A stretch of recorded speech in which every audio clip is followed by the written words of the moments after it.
How to stop overthinking. एक cycle है जहां हम सोचना शुरू करते हैं कि ओवर थिंकिंग के कारण आपकी एनर्जी लीक हो रही है। तो ओवर थिंकिंग एक तरह की एक एनर्जी लीक है जिसे हमें कॉन्शियसली समझना होगा कि बार बार सोचते रहने में हमारा ही नुकसान है कि हम सोचते रह गए, कर कुछ नहीं पाए, आप एक लूप में फंसोगे। पेपर टफ आ गया तो आप उसके बारे में सोचते रह रहे हो। आप ये नहीं सोच रहे हो कि मेहनत करूं मैं, पेपर टफ आ सकता है, पढ़ना चाहिए मुझे, लेकिन हम अभी सिर्फ चिंता कर रहे हैं। और चिंता चिता समान होती है। आपके दिमाग में ही इतना व्यस्त हो जा रहे हो कि आपकी एनर्जी वहीं खत्म हो जा रही है, आप कर ही नहीं पा रहे हो कुछ। जैसे ऐसा कहते हैं कि अपने आप को इतना व्यस्त रखो कि आपको ये फर्क ना पड़े कि लोग क्या बोल रहे हैं आपके बारे में। Hello everybody, this is Digraj Singh Rajput, welcome to our channel. How to stop overthinking. एक साइकिल है जहां हम सोचना शुरू करते हैं और इतना सोच लेते हैं कि कुछ और प्रोडक्टिव सोचने के लिए भी समय नहीं बच जाता है। तो ये जो सोच सोच के पहाड़ बना दिया है, इस पहाड़ को कैसे खत्म करना है, इस ओवर थिंकिंग के दानव का कैसे अंत करना है, आज के इस वीडियो में आपको क्लियर हो जाएगा। शुरू करते हैं ओवर थिंकिंग। तो मैंने बहुत सारे बच्चों से बात करी, मैंने बहुत सारे लोगों से डिस्कशन किया इस वीडियो को बनाते समय। मतलब ऐसा होता है ना कि आप एक ऑब्जर्वेशन लेते हो, तो वो ऑब्जर्वेशन लिया, एक सैंपल लिया लोगों का। तो लोगों को क्या लगता है ना कि over thinking is a habit. क्या बोलते हैं, अरे यार मेरी बड़ी गंदी हैबिट है, मैं बार बार है ना किसी भी चीज को लेकर ओवर थिंक करते रहता हूं या रहती हूं। तो मैं आपको एक चीज बताऊं, over thinking is not a habit, it's an energy leak. अगर आप ये समझ रहे हो कि आपकी आदत बन गई, तो आदत बनाई क्यों आपने, ये सबसे पहले आपको समझना होगा कि आदत नहीं है, ये एक समस्या है। क्या समस्या है कि ओवर थिंकिंग के कारण आपकी एनर्जी लीक हो रही है। कैसे एनर्जी लीक हो रही है उसका मैं आपको एक सीधा उदाहरण देता हूं कि जब हम कोई काम कर रहे हैं ना, तो हमारा दिमाग एंगेज है उस चीज में। अब अगर हम कोई काम नहीं कर रहे हैं, सिर्फ सोच रहे हैं, तो जो टाइम एनर्जी आपका उस काम को करने में लगना चाहिए था, आपने क्या कर दिया, वो टाइम और एनर्जी आपकी पूरी की पूरी सोचने में ही चले गई। तो वो एक एनर्जी लीक की तरह काम करता है। This is a type of loop जिसके बारे में आपको बताऊंगा अभी, उस लूप से कैसे बाहर निकलना है। तो ओवर थिंकिंग एक तरह की एक एनर्जी लीक है जिसे हमें कॉन्शियसली समझना होगा कि बार बार सोचते रहने में हमारा ही नुकसान है कि हम सोचते रह गए, कर कुछ नहीं पाए।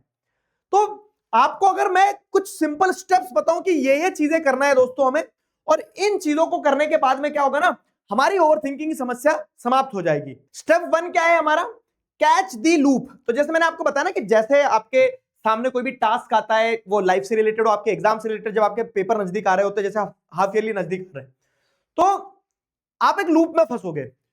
पेपर टफ आ गया तो आप उसके बारे में सोचते रह रहे हो। आप ये नहीं सोच रहे हो कि मेहनत करूं मैं, पेपर टफ आ सकता है, पढ़ना चाहिए मुझे, लेकिन हम सोच रहे हैं पेपर टफ आ गया तो मेरा सिलेबस कंप्लीट नहीं हुआ तो फिर क्या होगा। तो हम एक लूप में उलझ गए हैं।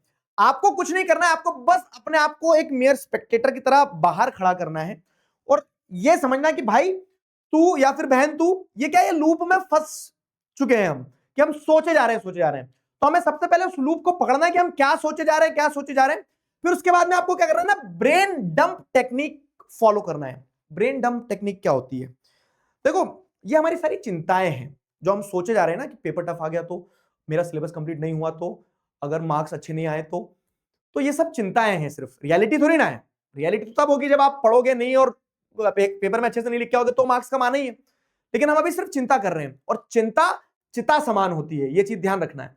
तो आपको ये ब्रेन डंप टेक्निक फॉलो करना है, जिसमें आपको क्या करना है कि आपके ब्रेन में जो भी है ना पूरा भरा पड़ा है, जो साइकिल चल रहे हैं, लूप चल रहे हैं। तो बहुत इफेक्टिव टेक्निक बता रहा हूं।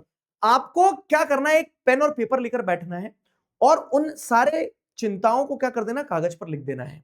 आप सारी समस्याएं एक कागज पर लिख कर लाओ, मैं तुम्हें उसका एरोप्लेन बना के उड़ाना सिखाता हूं। तो रिसर्च भी ये कहती है कि हमारी 70 से 80% प्रॉब्लम्स वहां सॉल्व होना शुरू हो जाती है जब हम उन्हें क्लियरली आइडेंटिफाई कर पा रहे हैं और लिख पा रहे हैं। तो this is the first step कि आप अपनी प्रॉब्लम्स को आइडेंटिफाई करो और उन्हें पेपर पे लिखो। ब्रेन डंप स्ट्रेटजी सिंपल ये कह रही कि आपके ब्रेन में जो भरा हुआ है उसको आप डंप कर दो एक पेपर पे। तो उससे क्या होगा ना, उससे आपको क्लैरिटी मिल जाएगी। और ये पेपर फाड़ के फेंकना नहीं मेरे दोस्त, इस पेपर का आगे भी मैं आपको बता रहा हूं कि कैसे ये चिंताएं आपको, ये समस्याएं आपको समाधान तक ले जाएगी। तो पहली चीज ये करना है हमें, लिखा। अब इसके बाद क्या होगा ना, स्टेप 2 है shift from what if two what now. एक टॉपर का माइंडसेट, एक विनर का माइंडसेट पता है क्या कहता है, वो ये नहीं देखता है कि जैसे ये समस्या होगी, अगर सिलेबस कंप्लीट नहीं हुआ तो ये तो व्हाट इफ है, मैंने बताया ना, ये तो नहीं हुआ तो वाली सिचुएशन। आपको यहां पे ऐसे सोचना शुरू करना पड़ेगा कि अगर सिलेबस कंप्लीट नहीं हुआ तो मुझे क्या करना है। जैसे मैंने आपको, कितने लोगों ने हाफ ईयरली वाली वीडियो देखी है, उसमें मैंने बताया है कि आपको अपने स्लॉट्स डिवाइड करना है और उन स्लॉट्स के हिसाब से क्या करना है, पढ़ते चलना है। अगर वो वीडियो नहीं देखी तो देखना, लेटेस्ट वीडियो वही थी। तो अगर सिलेबस कंप्लीट नहीं हुआ तो उसका सोल्यूशन है ना, आप व्हाट इफ पे मत सोचो कि अगर सिलेबस कंप्लीट नहीं हुआ तो क्या, आप इस चीज पे देखो कि व्हाट नाउ, सिलेबस कंप्लीट नहीं हुआ तो भाई सिलेबस कंप्लीट नहीं हुआ, पढ़ना शुरू कर। ठीक है, तो आपने क्या किया, आपने किताब उठाई और पढ़ना शुरू कर दिया। ये अप्रोच होना चाहिए। ठीक है, व्हाट इफ से व्हाट नाउ वाली अप्रोच पे जाओ। फाइन, वो जो चिंता करने वाला है उसकी जगह आप सोल्यूशन देने वाले की अप्रोच पे जाओ। दूसरा, जैसे आपके दिमाग में ये, मतलब मैं आपको एक एग्जांपल दे रहा हूं, जैसे पेपर टफ आया तो भाई पेपर अगर टफ आ गया तो तेको पढ़ना शुरू करना पड़ेगा अभी से। प्रीवियस ईयर क्वेश्चन देख ले, ऐसे क्वेश्चन आते हैं तो इसी तरह के क्वेश्चन आगे भी आएंगे। तो वो अब बोल सकते ना विक्टिम वाले उसमें जोन में नहीं जाना कि अगर पेपर टफ आ गया तो आप फोकस उस चीज पे करो ना कि मैं प्रीवियस ईयर के क्वेश्चन प्रैक्टिस करता हूं फटाफट, रिवीजन याद नहीं रहा तो भूल गया तो रिवीजन करना शुरू करो।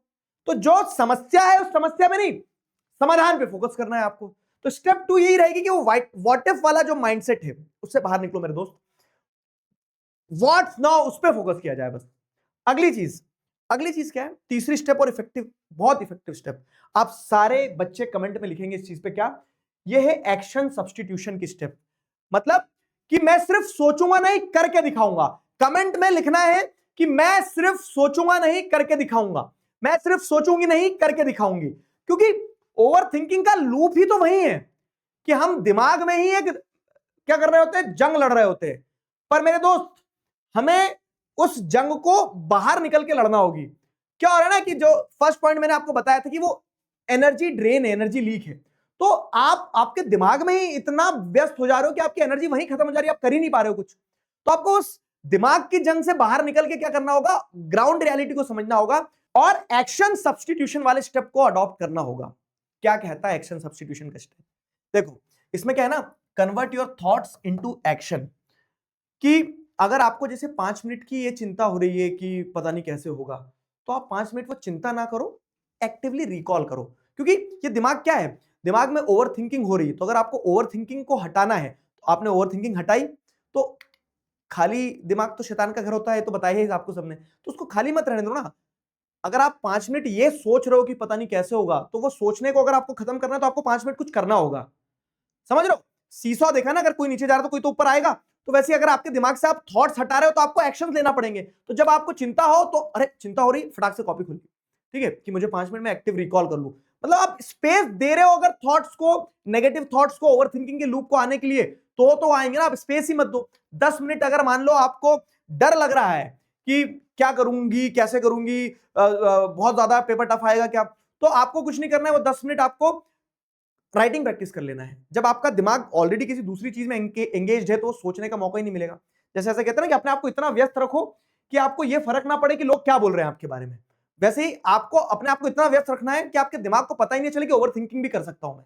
तो the only way to it क्या, कि मैं सिर्फ सोचूंगा या सोचूंगी नहीं, मैं करके दिखाऊंगा या करके दिखाऊंगी। तो आपको वो थॉट्स जो है ना, उनको क्या करना है, उनको एक्शन में कन्वर्ट करना है। ये हम हर एक ह्यूमन बीइंग के साथ में ये लिमिटेशन रहती है कि हम सोचते बहुत कुछ कर नहीं पाते हैं। तो भले ही बहुत कम सोचो, लेकिन जितना सोचा है उसे आप क्या करो, उन थॉट्स को एक्शंस में कन्वर्ट करो। ये इंपॉर्टेंट है।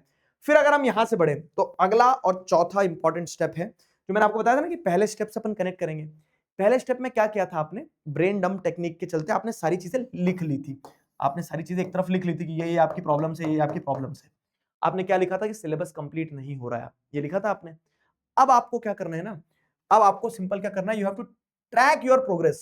तो आपने अगर एक पेपर पे लिख लिया था कि आपका सिलेबस कंप्लीट नहीं हो रहा है और आपने एक्शन लिया, देखो सारी स्टेप्स एक से एक जुड़ी हुई है। मैं हर वीडियो के लिए बैठता हूं, रिसर्च करता हूं, पढ़ता हूं, उसके बाद में मैं आपके लिए, वो आपने देखा होगा मेरे सारे वीडियोस में एक पैटर्न है कि डुएबल चीज बताता हूं आपको मैं। तो अब आपने जब क्या करा कि ओवर थिंकिंग के लूप से बचने के लिए आपने सारा लिख दिया है ना, और लिखने के बाद में आपने जब एक्शंस लिए तो आपको वो एक्शंस यहां आगे लिखना है बस, कि आपने क्या किया। आपने मान लो भले ही 2 पेज पढ़े, तो आपकी चिंता क्या थी, आपकी चिंता यह थी कि सिलेबस कंप्लीट नहीं हुआ तो, लेकिन आपने उस चिंता के सामने क्या लिख दिया, उस चिंता के सामने लिख दिया कि मैंने 2 पेज आज कंप्लीट करे।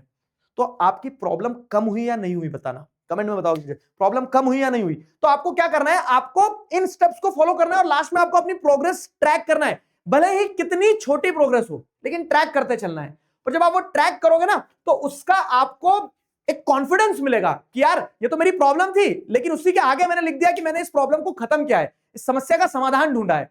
This is how we grow. इस तरह से हम ग्रो करते हैं। क्लियर हुआ? अब क्योंकि जो बच्चे लास्ट तक रुकते हैं उनके लिए कुछ बोनस टिप्स होती है। वो क्या है बोनस टिप्स? देखो, सबसे पहली और सबसे इंपॉर्टेंट चीज मैं बता रहा हूं, overthinking is all about thinking in a loop, बार बार सोचते जा रहे हैं, वो चीज भी सोचो जो शायद हो ही ना। तो मैंने जो अपनी पर्सनल अंडरस्टैंडिंग ली है, मैं बता रहा हूं, हमारी 90% चिंताएं वो चिंताएं होती हैं जो कभी रियलिटी में कन्वर्ट ही नहीं होती है। जैसे अगर मैं फेल हो गया तो, अगर मैं अच्छा परफॉर्म नहीं कर पाया तो वो क्या है ना, वो अभी रियलिटी में कन्वर्ट ही नहीं हुई है, उसमें अभी समय है। और हमारा भविष्य हम खुद अपने हाथों से लिखते हैं, अपनी मेहनत से लिखते हैं। तो वो ये कि ये जो पहाड़ आप अपने कंधों पर उठा के ले जा रहे हो ना, आपको इन्हें उठा के नहीं ले जाना है, चिंताओं के पहाड़ को, आपको तो बस इसे क्लाइम करना है। तो देयर इज अ सेइंग क्या कि all those worries which you are carrying on your shoulder like a mountain, you are not required to carry them, you are required to just climb upon them. आपको सिर्फ उनके ऊपर चढ़ना है, उन पहाड़ों के ऊपर चढ़ जाना है।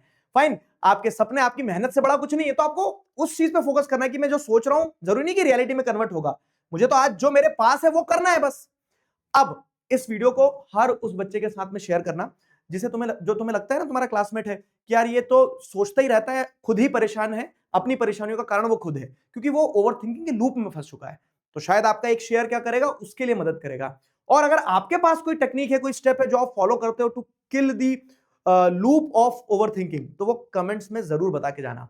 आशा करता हूं आपको वीडियो समझ में आया। नेक्स्ट वीडियो में मिलेंगे एक और मजेदार टॉपिक के साथ। आपकी क्या समस्या है बताइए। तब तक अपना ध्यान रखो, मुस्कुराते रहो। अभी के लिए साइन ऑफ करता हूं, signing off with this together we can we will. Thank you very much.